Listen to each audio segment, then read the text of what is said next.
Hello learners, welcome to my channel. आज के इस वीडियो में हम इंग्लिश ऐसे राइटिंग करेंगे जिसका टॉपिक है mediation, speedy dispute resolution. So let's start with the topic. यहाँ पे मैंने इस ऐसे को जो है एक पर्टिकुलर हेडिंग के अकॉर्डिंग प्रिपेयर किया और यहाँ पे मैंने इसको हेडिंग दी है mediation, new hope towards inexpensive and speedy dispute resolution. उसके बाद मैंने एक कोट के साथ इसकी शुरुआत की है, court should be the last resort for dispute resolution. ठीक है, तो मैंने ये वाला कोट यहाँ पे डाला है। जैसा कि मैं हर बार कहती हूँ कि जब किसी भी टॉपिक पे हमें निबंध लिखना हो तो हमारी कोशिश ये रहनी चाहिए कि हम उसकी शुरुआत जो है कुछ पंक्ति के साथ करें, जिससे हमारा निबंध जो है बहुत ज़्यादा इम्प्रेसिव रहे और साथ ही में जो एग्जामिनर है जब वो हमारे निबंध को चेक करे तो उसको एक नॉलेज हो जाए कि जिसने भी ये निबंध लिखा है इसको ये टॉपिक कितना समझ में आया। तो हमेशा कोशिश करना कि आप आपके निबंध की शुरुआत जो है कुछ पंक्ति के साथ करो। So let's start with the introduction part. The increase in role of the judiciary has led way to immense litigation expenses and causing unnecessary delays in delivering justice who seek for it. ठीक है, तो जैसे जैसे judiciary का role बढ़ा वैसे वैसे litigation के खर्चे बढ़े हैं और वैसे वैसे ही जो हमारे केसेस है उसमें बहुत ज़्यादा डिले हुआ है। ठीक है, article 21 of the constitution of India which uphold right to life necessarily includes speedy trial. ठीक है, जो आर्टिकल 21 है ना वो बात करता है राइट टू लाइफ की और उसी के अंदर कौन सा राइट इंक्लूड है, राइट टू स्पीडी ट्रायल। ठीक है, एक इंसान जो अपना केस कोर्ट में लेके गया है ये उसका अधिकार है कि उसका केस का जो भी निपटारा है वो जल्दी से जल्दी हो और उसको जस्टिस जो है जितना जल्दी हो सके उतना जल्दी मिले। ठीक है, तो ये उसका फंडामेंटल राइट है एज पर आर्टिकल 21। ठीक है, Thus, the only way out of avoiding unnecessary delays is to adopt arbitration method. तो यहाँ पे ये लाइन ये कह रही है अगर आपको ये वाले unnecessary delay, जैसे कि जुडिशरी का रोल बढ़ा है तो साथ ही में जुडिशरी के ऊपर बहुत सारा बर्डन है, बहुत सारे केसेस पेंडिंग है अभी हमारे कोर्ट्स के अंदर, जिससे कि जजेस जो है वो ध्यान नहीं दे पाते और इसी के कारण जो क्या होता है ये डिले होता है। ठीक है, अगर आपको ये डिले अवॉइड करना है, आप नहीं चाहते कि आपका केस जो है लंबे वक्त तक किसी कोर्ट में चले और आप चाहते हो कि आपको जो है आपके केस के ऊपर जल्दी से जल्दी जस्टिस मिले, तो आप आर्बिट्रेशन मेथड में जा सकते हो। आर्बिट्रेशन मेथड क्या हुआ, मतलब कि आप मीडिएशन में जा सकते हो, कंसिलिएशन में जा सकते हो और भी कोई ऐसा डिस्प्यूट सेटलमेंट में जा सकते हो। अगर आपको एक चीज़ याद हो, एडीआर एक एक्ट है, अल्टरनेटिव डिस्प्यूट रिजोल्यूशन, ये पूरा जो है आर्बिट्रेशन की ही बात करता है ना, तो आप आर्बिट्रेशन मेथड में जा सकते हो। As per the latest statistics available on the National Judicial Data Grid, impending cases before the district and taluka courts stand at over 40 million. The backlog waiting to be heard at various high courts is close to 5.9 million, and the pending case inventory before the Honorable Supreme Court of India totals approximately 71,000. ठीक है, तो जो ये भी latest data है ये किसका है, नेशनल जुडिशियल डाटा ग्रिड का। इसके इस डाटा के अकॉर्डिंग क्या है, जो भी जितने भी डिस्ट्रिक्ट और तालुका कोर्ट है ना उनमें कितने केसेस पेंडिंग है, 40 मिलियन। 40 मिलियन का मतलब क्या हुआ, 4 करोड़। ठीक है, 40 मिलियन मीन्स 4 करोड़, तो मतलब डिस्ट्रिक्ट और तालुका कोर्ट्स में 4 करोड़ केसेस जो है वो अभी पेंडिंग है। फिर उसके बाद आता है high court, various high courts, different states के जितने भी हाई कोर्ट है उनमें कितने हैं, 5.9 मिलियन। तो ये कितना हुआ अपना, ये हुआ अपना 59 लाख, है ना। And the pending cases inventory before the Honorable Supreme Court of India totals approximately 71,000। और सुप्रीम कोर्ट के अंदर कितने हैं, 71,000 पेंडिंग है। बताओ, इतने ज़्यादा तो केसेस पेंडिंग है जुडिशरी पे, तो जुडिशरी कैसे ध्यान देगी, तो डिले तो होना ही होना है। ठीक है, तो ये वाली चीज़ लिख लेना। इसके साथ में अगर आप कुछ एडिशनल चीज़ लिखना चाहते हो इंट्रोडक्शन पार्ट में तो आप वो भी लिख सकते हो, है ना। ये मैंने एक आपको सिर्फ एक आउटलाइन प्रोवाइड की है, आप इस तरीके से इस ऐसे को प्रिपेयर कर सकते हो। नेक्स्ट देखते हैं, such backlog of cases and the emergent need to unburden the judicial system are central reasons for the government and courts to popularize alternate dispute resolution mechanism in India. Among the other available methods employed under ADR, one mechanism that stand out in terms of active participation of parties is in a non-adversarial backdrop is a mediation। ठीक है, तो ये वाला paragraph क्या कह रहा है कि इतने ज़्यादा बैकलॉग हो रखे हैं केसेस के, इतने ज़्यादा पेंडिंग हो रहे हैं, उसके कारण जो है गवर्नमेंट को लगा कि हमें एक नया सिस्टम लेके आना चाहिए, जिसको कि मैंने आपको बताया ही था, एडीआर, जिसको हम कहते हैं अल्टरनेटिव डिस्प्यूट रिजोल्यूशन मैकेनिज्म। मतलब अल्टरनेट का सेंस क्या हो गया, आप कोर्ट में मत जाइए, आप दूसरे तरीके से आपके केस को जो है क्या कर दीजिए, सॉर्ट आउट करवा लीजिए। ठीक है, तो इसी के कारण क्या हुआ, इसमें से सबसे इम्पॉर्टेंट जो है जिसमें कि पार्टीज का जो है एक्टिव पार्टिसिपेशन होता है। वो कौन सा मैकेनिज्म है? वो है मीडिएशन, और इसी मीडिएशन की हम बात करने वाले हैं। ठीक है, एडीआर में हम किसकी बात करने वाले हैं? हम मीडिएशन की बात करने वाले हैं। इन सिंपल टर्म्स अब देखते हैं कि मीडिएशन क्या होता है। In simple term, mediation is a method of dispute resolution found outside the courtroom wherein two or more parties arrive at a compromise with the support of a neutral party who aids them in the negotiation of their differences. A mediator is not a judge, rather a facilitator who assists parties in finding common ground. ठीक है, तो mediation क्या होता है? एक ऐसा method है dispute resolution का। ठीक है, मीडिएशन क्या है? एक मेथड है डिस्प्यूट रिजोल्यूशन का, जो कि कहाँ होता है? कोर्ट के बाहर होता है। ठीक है, ये वाली चीज़ कोर्ट के अंदर नहीं होती।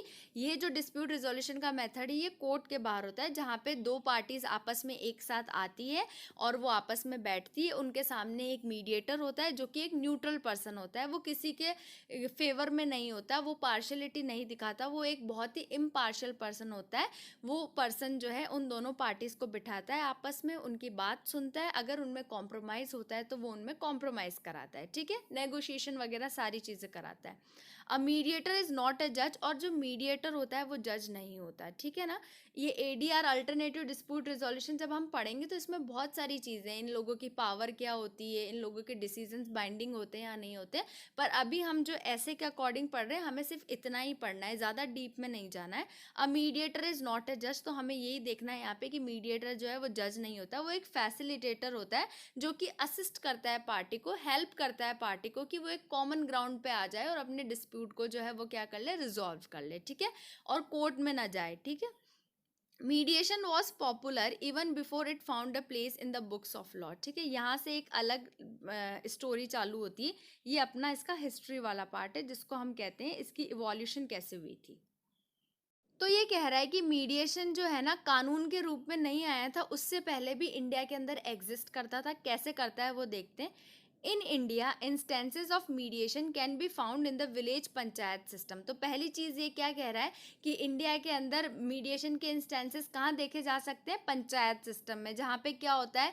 5 पंच बैठते हैं, और जो भी जिन भी लोगों के बीच में डिस्प्यूट होता है वो लोग आते हैं और अपना जितना भी डिस्प्यूट होता है वो उन पंच को सुनाते हैं, और फिर पंच जो है वो न्यूट्रल वे में जो है अपना डिसीजन देते हैं, और ये कोशिश करते हैं कि उन दोनों पार्टीज में क्या हो जाए? सुलह हो जाए। तो पहली चीज़ इसने बताई कि पंचायत सिस्टम है। नेक्स्ट पढ़ते हैं, where in the village elders और panch resort to mechanism like mediation to amicably resolve family and land related dispute between the locals. ठीक है, ये वही बात कर रहा है कि वो एमिकेबल रिजॉल्व करने पे बिलीव करते हैं पंच, और इसमें कौन से मैटर जाते हैं? फैमिली रिलेटेड और लैंड रिलेटेड मैटर जाते थे, है ना। Acknowledging the importance of mediation, the Indian legislature enacted the Legal Services Authorities Act 1987, which introduced the Lok Adalat system. Lok Adalats provide a platform to resolve dispute in the pre-litigation stage by way of amicable settlement. ठीक है, जब court को लगा कि mediation के through जो है हम डिस्प्यूट्स को सॉल्व कर सकते हैं, बजाय कि पार्टी कोर्ट में आए और पार्टी जो है प्रेफर करे कि वो मीडिएशन का प्रोसेस ले, तो उस केस में कोर्ट अपनी जो इंडियन लेजिस्लेचर थी उन्होंने क्या किया? लीगल सर्विस अथॉरिटीज एक्ट को इनेक्ट किया, जिसके अंदर उन्होंने लोक अदालत सिस्टम को इंट्रोड्यूस किया, है ना। और Lok Adalat provide a platform to resolve disputes in the pre litigation stage by way of amicable settlement. Lok Adalat पे भी मैंने एक हिंदी निबंध लिखा है, आप उसको देख सकते हैं ताकि आपको पता चल जाए कि लोक अदालत क्या होता है ना।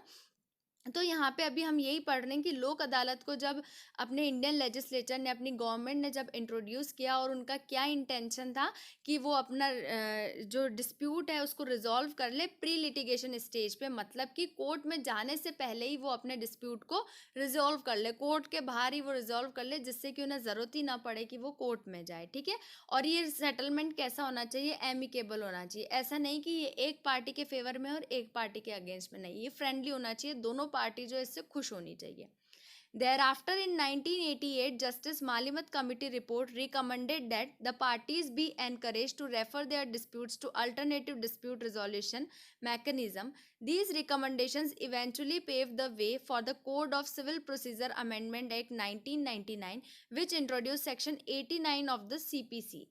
यहाँ तक पढ़ लेते हैं पहले। तो 1988 में क्या बनी थी, जस्टिस मालिमत कमेटी बनी थी। उन्होंने रिकमेंड किया था कि हमें पार्टीज को एनकरेज करना चाहिए कि वो एडीआर मैकेनिज्म में जाए बजाय कि वो कोर्ट जाए, और उसी के कारण जो क्या हुआ, अपने सीपीसी में अमेंडमेंट हुआ 1999 का, ठीक है। और इस अमेंडमेंट के बाद एक नया सेक्शन आया, सेक्शन 89। सेक्शन 89 जो है सीपीसी में आया, जो कि किसकी बात करता है, section 89 of CPC empowered the courts to refer dispute with the potential to be settled to ADR, which includes arbitration, conciliation, mediation, judicial settlement, ठीक है। And section 89 sub clause 2 sub clause D, empowering courts to direct settlement of disputes by mediation amongst other means, ठीक है। तो section 89 जो है ना, specifically arbitration की ही बात करता है। इसमें आता है कंसिलिएशन, मीडिएशन और जुडिशियल सेटलमेंट, ठीक है। तो एज पर सेक्शन 89 आप जो है आर्बिट्रेशन मेथड के अकॉर्डिंग आपके सिविल मैटर्स को जो है वो क्या कर सकते हो, रिजॉल्व कर सकते हो, उनका सेटलमेंट करा सकते हो। और साथ ही में एक इम्पॉर्टेंट चीज़, हम क्योंकि हम ये निबंध जो है मीडिएशन के ऊपर कर रहे हैं, तो 89 का सब क्लॉज 2 का सब क्लॉज डी जो है, वहाँ पे स्पेसिफिकली मीडिएशन की बात की गई है कि आप मीडिएशन के थ्रू आपके सेटलमेंट को जो है, सॉरी, आपके डिस्प्यूट को जो है आप सेटल करा सकते हो। Clear? Now the next, on April 9, 2005, the Tamil Nadu Mediation and Conciliation Center, the first court annex mediation center was inaugurated, ठीक है। तो अप्रैल 9 2005 में Tamil Nadu mediation and conciliation centre है, वहाँ पे क्या हुआ, फर्स्ट कोर्ट इस्टेब्लिश हुआ जिसने कि मीडिएशन सेंटर इनोग्रेट किया, ठीक है। तो इस कोर्ट में मीडिएशन सेंटर बना पहली बार।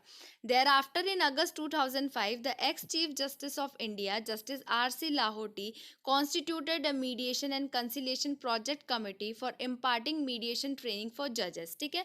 फिर अगस्त 2005 में क्या हुआ, ये तो अप्रैल में हुआ, अगस्त 2005 में जो भी एक्स चीफ जस्टिस थे अपने आर.सी. लाहोटी, उन्होंने क्या किया, mediation and conciliation project committee को कॉन्स्टिट्यूट किया, जिसके अंदर उन्होंने क्या किया कि वो जजेस को ट्रेनिंग देंगे, ठीक है, कि कैसे मीडिएशन किया जाता है। As of date, several high courts have their own mediation centers and rules governing them, ठीक है। आज की तारीख में ऐसे बहुत सारे हाई कोर्ट्स हैं जिनके खुद के एक मीडिएशन सेंटर्स हैं और वो अपने रूल्स के अकॉर्डिंग उन सेंटर्स को चलाते हैं। अब केस लॉ देखते हैं। Salem advocates bar association versus union of India 2003 SCC 49, the Supreme Court held that Section 89 was constitutionally valid and established a committee draft rules on mediation, ठीक है। तो इस केस के अंदर 89 को जो है बोला था कि ये कॉन्स्टिट्यूशनल वैलिड है, और इसी के अंदर क्या किया था, establish a committee draft rules on mediation, और इसी के साथ जो है मीडिएशन के रूल भी ड्राफ्ट किए गए थे। Motiram TR LRS and another versus Ashok Kumar and another 2010, the mediation proceedings are totally confidential proceeding, ठीक है। इस केस में बोला गया था कि जो मीडिएशन की प्रोसीडिंग है वो क्या है, एक कॉन्फिडेंशियल प्रोसीडिंग है, ठीक है। आप इन प्रोसीडिंग्स को आउट नहीं कर सकते हो, जो भी पार्टीज के बीच की बात है आप किसी थर्ड पर्सन को जाके नहीं बता सकते हो, ठीक है। तो दोनों इंपॉर्टेंट केस लो है, सलेम वाला तो इम्पॉर्टेंट है ही, ये वाला भी इम्पॉर्टेंट है, अगर हम इसके ऊपर निबंध लिख रहे हैं तो ये वाला भी इम्पॉर्टेंट है। Now the next, Afcon Infrastructure Limited versus Cherian Variki Construction Company Private Limited 2010 8 SCC 24, ये तो बहुत ही इंपॉर्टेंट है। ये वाला केस लो हमें प्री के अंदर भी पूछने को मिलता है, जुडिशरी के प्री में भी ये वाला केस लो आता है। सेक्शन 89 से रिलेटेड केस लो है आर्बिट्रेशन का, ये बहुत ही इंपॉर्टेंट है सीपीसी के पॉइंट ऑफ व्यू से, और इसको याद रख लेना सेक्शन 89 के साथ। Held that all the cases related to trade and commerce, consumer disputes and even tortious liability could normally be mediated। तो इस केस में क्या बोला गया था कि अगर आपके ट्रेड और कॉमर्स से रिलेटेड डिस्प्यूट है, आपके कंज्यूमर डिस्प्यूट है, या फिर कोई टॉर्शियस लाइबिलिटी से रिलेटेड डिस्प्यूट है जो कि टॉर्ट में अराइज हो रही है, तो वो सारे डिस्प्यूट्स भी आप मीडिएशन के थ्रू क्या कर सकते हो, सेटल करवा सकते हो, ठीक है। तो यहाँ से अपन को क्या पता चल रहा है कि मीडिएशन में कौन कौन सा सब्जेक्ट मैटर आता है। नाउ द नेक्स्ट, ये नेक्स्ट पैराग्राफ देख लो या फिर आप इसी के अंदर इंक्लूड कर सकते हो। Mediation gives the party the flexibility to decide the manner and the procedure to be followed to resolve their dispute. ये इसका अपन एडवांटेजेस की बात कर लेते हैं, ठीक है। तो आप इसको एक सेपरेट पैराग्राफ के जैसे देखना। तो मीडिएशन क्या करता है, पार्टीज को फ्लेक्सिबिलिटी देता है कि वो डिसाइड कर ले कि उनको किस मैनर में जो है अपने डिस्प्यूट को रिजॉल्व करवाना है। depending on the nature of their dispute and the relation between the parties. It allows the parties get an opportunity to present their case in their own words and to directly participate in the negotiation. ठीक है, ये parties पहला पहला advantage पढ़ लिया. Second कह रहा है कि ये पार्टीज को अपॉर्चुनिटी देता है कि वो जिस वे में चाहे उनके केस को प्रेजेंट कर सकती है और उनको साथ ही में एक्टिवली पार्टिसिपेट करने को कहेगी जिससे कि वो नेगोशिएशन कर सके. Parties have the autonomy to conduct a cost benefit analysis before arriving at the most favorable solution. ये एक cost benefit analysis है, इसमें बहुत ही कम मिनिमम अमाउंट लगता है. कोर्ट में बहुत ज़्यादा खर्चे लगते हैं, इसमें नहीं लगते. तो अगर कोई सोल्यूशन पे पार्टीज आना चाहती है तो उससे पहले वो अपना कोस्ट वगैरह सारी चीज़ें देख सकती है. Mediation process is voluntarily and any party can opt out of it at any stage if he feels that it is not helping him. ठीक है, तो मीडिएशन प्रोसेस क्या है? वॉलेंटरीली. आपके ऊपर कोई मैंडेटरी वाली चीज़ नहीं है कि आपको मीडिएशन प्रोसेस अडॉप्ट करना ही पड़ेगा. नहीं, आप पहले कोर्ट में मत आओ, पहले आप मीडिएशन में जाओ, ऐसा नहीं है. आपकी इच्छा है तो आप मीडिएशन में जाइए, अदरवाइज कोर्ट तो हमेशा अपने पास रहता ही है. कोर्ट में तो जाने से आपको कोई मना नहीं कर रहा. इसलिए ये प्रोसेस क्या है? ये वॉलेंटरीली. और एक चीज़ और, अगर अपन को नहीं समझ में आ रहा है मीडिएशन का प्रोसेस तो अपन उसको कह सकते हैं कि हमें नहीं समझ में आ रहा, और वहीं पे आप स्टॉप करके आप कोर्ट में भी जा सकते हो, है ना. यहाँ पे एक चीज़ ये भी ध्यान रखने वाली है कि ऐसा नहीं है कि आप एक बार मीडिएशन में चले गए तो फिर आपको मीडिएशन का प्रोसेस फॉलो करना पड़ेगा. नहीं, अगर आपको जिस भी पॉइंट पे लगा कि नहीं मीडिएशन जो है मुझे अपना जस्टिस नहीं दे सकता, तो आप कोर्ट में जाके जस्टिस ले सकते हो. It helps to maintain improve restore relationship between the parties. ठीक है, तो ये वाली चीज़ इंपॉर्टेंट है मीडिएशन के केस में. जब हम कोर्ट के अंदर जाते हैं ना तो वहाँ पे होता ही होता है कि एक पार्टी के फेवर में जजमेंट आता है और एक पार्टी के अगेंस्ट में जजमेंट आता है. ठीक है, फिर से वो अपील में जाएगा, फिर से वो हायर कोर्ट में जाता है. हमेशा ऐसा ही होता है ना. दोनों पार्टीज तो खुश नहीं होती किसी भी जजमेंट से, लेकिन जब हम मीडिएशन की बात करते हैं ना, इसमें दोनों पार्टी खुश रहती है. ठीक है, एक एमिकेबल सेटलमेंट निकल के आता है इसमें. ऐसा नहीं है कि एक पार्टी के फेवर में दे दिया, एक पार्टी के फेवर में नहीं दिया, फिर तो मीडिएशन का मतलब ही नहीं हुआ, फिर तो पार्टी कोर्ट में ही चली जाती. तो यहाँ पे यही कह रहा है, it help to maintain, improve and restore relationship between the parties. ठीक है, तो पार्टीज के बीच की रिलेशनशिप को भी मीडिएशन जो है वो क्या करता है? मेंटेन करके रखता है. तो नेक्स्ट पैराग्राफ देखते हैं. In 2020 several governmental and non governmental organisation that has been previously set up in India including CAMP Bangalore, FDCR Chennai. along with these organizations, the judges who have retired, several partners of different law firms and academicians from leading national and international universities have submitted their recommendation for a suitable Indian legislation on mediation to the Ministry of Law and Justice. ठीक है, तो 2020 में law and justice ministry को जो है किन लोगों ने रिकमेंडेशन भेजी कि आप जो है एक मीडिएशन के ऊपर लॉ लेके आइए. तो उसमें थी बहुत सारे गवर्नमेंटल और नॉन गवर्नमेंटल ऑर्गेनाइजेशंस थे जो कि इंक्लूड करते हैं कैंप बैंगलोर, एफडीसीआर चेन्नई. उसी के साथ में जितने भी रिटायर्ड जजेस थे उन्होंने भी ये रिकमेंडेशन दी, और उसी के साथ में जितने भी डिफरेंट लॉ फर्म्स है, जितने भी अकेडमिशियंस है या फिर नेशनल एंड इंटरनेशनल यूनिवर्सिटीज़ से जो भी हैं ये अकेडमिशियंस, उन सब लोगों ने जो है ministry of law and justice को ये रिकमेंडेशन की थी कि आप जो है मीडिएशन के ऊपर एक लॉ लेके आइए. The response of which is that the India was one of the first prominent signatories to the Singapore convention of mediation on mediation, जिसको हम SCM कहते हैं. तो इसके कारण क्या हुआ कि इंडिया जो है वो क्या बनी है? First prominent signatories to the Singapore convention of mediation. Sorry, on mediation नहीं है. ठीक है, तो ये चीज़ इंपॉर्टेंट है, ये याद रखना कि इंडिया जो है वो फर्स्ट प्रोमिनेंट सिग्नेटरीज बनी है. ठीक है, resulted in the promulgation of the draft of the Mediation Bill 2021, further a statutory framework for compulsory mediation in certain cases of civil and commercial disputes and strengthen the process of mediation in India. The bill was placed before Rajya Sabha Upper House of Parliament on December 2021 and referred to the Parliamentary Standing Committee on the same day. The Standing Committee submitted its report on July 13, 2022. ठीक है, तो दो चीज़ें यहाँ पे हुई. पहली चीज़ क्या हुई कि इंडिया जो है क्या बनी है? SCM के सिग्नेटरी बनी है. और सेकंड चीज़ क्या हुई? इसी के कारण जो इन्होंने रिकमेंडेशन दी थी, इसी के कारण जो है एक मीडिएशन बिल जो है वो इंट्रोड्यूस हुआ. कहाँ पे? राज्यसभा में, जिसको हम अपर हाउस ऑफ पार्लियामेंट कहते हैं. ये बिल कब इंट्रोड्यूस हुआ? दिसंबर 2021 के अंदर इंट्रोड्यूस हुआ. और इस बिल का एम क्या है कि इसके अंदर जितने भी सिविल और कॉमर्शियल डिस्प्यूट्स के मैटर है वो इंक्लूड किए जाए मीडिएशन के अंदर. और क्या करा जाए कि मीडिएशन का जो भी प्रोसेस है ना उसको स्ट्रेंथन किया जाए, मतलब उसको मजबूत बनाया जाए। एक ऐसा लॉ लेके आइए जिससे कि मीडिएशन का प्रोसेस जो है वो एक मजबूत हो सके, है ना।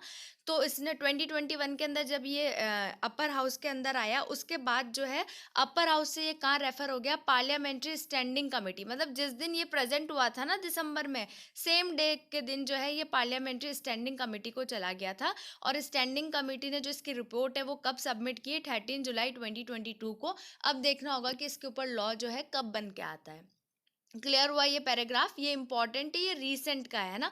जो भी रीसेंट की चीज़ होती है ना वो इंपॉर्टेंट होती है और वो हमें लिखनी होती है। ये करंट की चीज़ है, तो जब हम करंट की चीज़ लिखते हैं तो वो और ज़्यादा हमारे ऐसे को जो है ना मीनिंगफुल बनाती है और इम्प्रेसिव बनाती है, और साथ ही में जो है इसमें मार्क्स भी जो ऐड ऑन होते हैं, ठीक है। तो करंट की चीज़ हमेशा लिखना। तो ये करंट सिनारियो क्या है मीडिएशन का, ये मैंने यहाँ पे डाला है, ये इंपॉर्टेंट पार्ट है ना, ताकि पता चल जाए कि अभी एट प्रेजेंट इस टॉपिक के ऊपर सिचुएशन क्या है ना।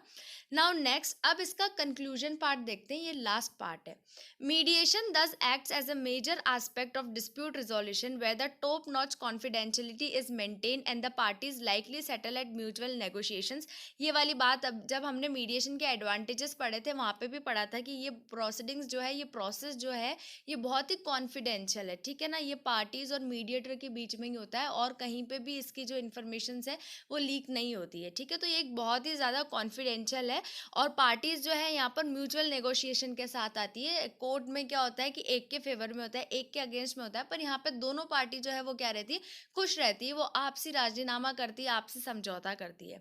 दो the willingness and flexibility of mindset plays a lot in it, पर वही वाली चीज़ है कि जो पार्टी हम जिसका समझौता कराना चाह रहे हैं वो भी इच्छुक होनी चाहिए ना, वो भी समझौता करनी चाहिए, एडजस्ट करनी चाहिए, सामने वाली पार्टी की बात सुने, उसके अकॉर्डिंग थोड़ा अपने आप को एडजस्ट करे। तो वही चीज़ है कि उस दोनों पार्टी की क्या होनी चाहिए, विलिंगनेस होनी चाहिए और फ्लेक्सिबिलिटी होनी चाहिए। The overburdened task at court finds a relaxation at the alternatives of dispute resolution, just alike an incentive that eases an exhausted workforce, ठीक है। तो ये वही कहना चाह रहा है कि जितने भी हमारी जुडिशरी के ऊपर जितना भी बर्डन है वो क्या हो सकता है, रिड्यूस हो सकता है एडीआर मैकेनिज्म के थ्रू, ठीक है। Thus considering the overall mediation processes, it can be adjured that they are fairly effective in both time and cost saving, which in the larger aspect promotes greater degree of party control and preservation of relationships, ठीक है। ये क्या है, ये दोनों चीज़ें, इसमें time भी कम लगता है और इसमें कॉस्ट भी नहीं है, ठीक है ना। इसमें खर्चा उतना नहीं है जितना कि हमें एक लिटिगेशन में हमको एक्सपेंसेस बियर करने पड़ते हैं, वो सारे एक्सपेंसेस जो है मीडिएशन के प्रोसेस में नहीं है। तो ये टाइम और कॉस्ट फ्रेंडली है, ठीक है, दोनों चीज़ें हैं यहाँ पे, ठीक है। साथ ही में क्या हो रहा है, in the larger aspect promotes greater degree of party control and preservation of relationships. यहाँ पे पार्टी का कंट्रोल पूरा पूरा है, ठीक है ना। वो जैसे चाहे, जिस तरीके से चाहे जो है सेटलमेंट करवा सकती है, अपनी चीज़ें खुल के रख सकती है यहाँ पे, ठीक है। क्योंकि यहाँ पे कोई उनका प्लीडर नहीं है, उनका एडवोकेट नहीं है कि वो उनको गाइड करेगा ऐसे करना है या वो करना है, वो उसके इन्फ्लुएंस में चले जाए, वो सारी चीज़ें नहीं है। यहाँ पे दो पार्टी जो है इंडिपेंडेंट आ रही है और एक थर्ड न्यूट्रल पर्सन के सामने आ रही है, और इससे क्या हो रहा है कि उनकी रिलेशनशिप जो है ना वो भी खराब नहीं होती है, ठीक है।